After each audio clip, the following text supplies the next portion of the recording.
ever think a Spider-Man comic could, like, make you want to build robots? Right. Buckle up, because today's deep dive is about the Amazing Spider-Man Riot at Robotworld from 1991. And trust me, this isn't your average, like, superhero smackdown. It's definitely unique. We're talking Marvel Comics teaming up with, the National Action Council for Minorities in Engineering, NACME for short. Right.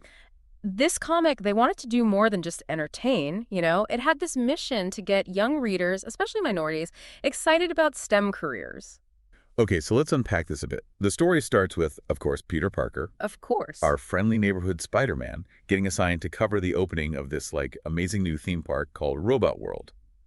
Cutting-edge tech, robots everywhere, you get the picture. Yeah, and this is where we meet a character who's just as important as Spider-Man in this story. Ana Lopez, Okay. Robotworld's lead engineer. Now, Ana, she isn't just there to explain how things work. She becomes central to the action in a way that really challenges that typical damsel in distress trope you see so often. Which is so refreshing, honestly. Mm-hmm. But, okay, before the real trouble starts, we have these three students, Carlos, Les, and Maria, who won an essay contest to be at the Robotworld opening. Right. Think about it. They're already interested in robots, and now they're thrown into this incredible adventure. Yeah, an adventure might be putting it lightly because, well, naturally, no theme park opening in the Marvel Universe is complete without a supervillain crashing the party. Of course, yeah. In this case, it's Ultron. Ultron. Okay, for those who haven't had the pleasure. Yeah. He's basically this super intelligent AI who's decided humanity is kind of a failed experiment. Yeah. And does he ever let everyone know? This guy, he loves a good villain monologue about how he's going to take over. Classic. Oh, yeah, definitely. And of course, Spider-Man swings into action, doing what he does best. But what's so clever about this comic is that it isn't just about Spidey punching his way to victory. It's about how Anna's engineering skills become, well, they're absolutely crucial to stopping Ultron. Okay, so this is where it gets really interesting. Remember, Anna's the one who actually understands how all the robots work. Right.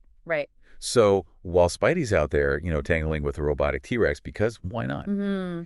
Anna figures out that Ultron is controlling everything through a specific frequency. And this is where the comic really drives home its message about representation, right? It's one thing to say, like, hey, STEM is important, but it's another to actually see someone like Ana Lopez, a Latina woman, at the forefront of a field like robotics. Yeah, and especially back then, 1991, that kind of representation in mainstream comics, that was pretty rare. For sure. And it's not even just about her being a woman, a minority in STEM. It's how the story shows her, like, her competence and her problem-solving skills. She's not just, a token character. Yeah. She's smart, she's resourceful, and she stays calm even when things get crazy. Totally. And it's not like she has superpowers or something that magically make her good at this stuff. Yeah. These are qualities that anyone listening, they can develop, which is a really empowering message, I think. It's like the comic is saying, hey, if you're into this, you can be like Ana. Exactly, yeah. And the comic does a good job of, like, weaving in these real-world applications of robotics, making it relatable to the readers. Remember that scene where Ana is showing the students around Robotworld before everything goes haywire? Yeah. She points out how robots are being used in hospitals, for hazardous waste cleanup, like things that actually impact people's lives. Right. It's not just about, like, building cool gadgets for no reason. Yeah. It's about using technology to make a difference in the world, which I think is what makes this comic work so well. It's not just saying STEM is important. It's showing you how it can be used for good. Yeah, and it's worth pointing out, this wasn't some random Spider-Man story, right? I mean, Marvel Comics actually partnered with NACME, this organization that's been working to bring more minorities into engineering. So, this comic was a real effort to reach a new generation of potential scientists and engineers. It's really amazing how this comic becomes this, like, unexpected bridge between this superhero entertainment and this real-world mission to bring more diversity to STEM. Yeah. Makes you wonder how much has actually changed since then. That's the big question, right? I mean, we've made progress for sure, but there's still a long way to go before STEM truly reflects how diverse our world really is. And it makes you think about the power of storytelling. Yeah. How a story like this, even a Spider-Man comic, could inspire someone to pursue a career they might not have even considered otherwise. And it's not even just about having more scientists and engineers, right? It's about what those different voices, different perspectives, what they can bring to actually solving problems and creating new technologies. Absolutely, yeah. Diverse voices, they lead to more creative solutions and, in the end, a better future for everyone. So, like, we're left with this really interesting question here. Yeah, which is more powerful, a fist or, an idea? Uh-huh, right. Well put. Okay, but seriously. Think about it. This comic came out over 3 decades ago.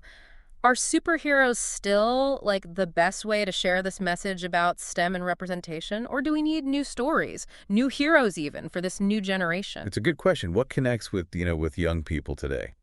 Because we need those diverse voices in STEM now, like, more than ever, I think. Oh, absolutely. The challenges we're facing now, climate change, diseases, we need everyone at the table bringing their unique, perspectives and experiences to find solutions. Totally. And who knows?